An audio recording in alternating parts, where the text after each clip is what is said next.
Wow. Makĩria ma anake na airĩtu ngiri ĩmwe arĩa matarĩ wĩra rĩu nĩ megũteithĩka na mũtaratara wa Murang'a Youth Service MYS ũrĩa ũrugũrĩtio nĩ ndagĩtarĩ Kang'ata.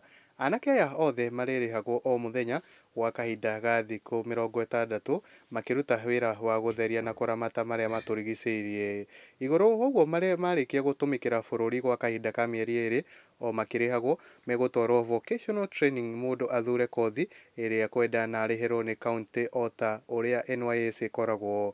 Kũrĩkoragwo na mũtaratara ũyũ wa kũingĩra MYS o mwaka. Akenya a Murang'a nĩ mathire mwena ũrĩa wa comment section na magĩkorwo magĩkenerera maũndũ maya ma Kang'ata. Hena Suzy Kenasha akauga I love our Murang'a leaders action every day, kudos guys.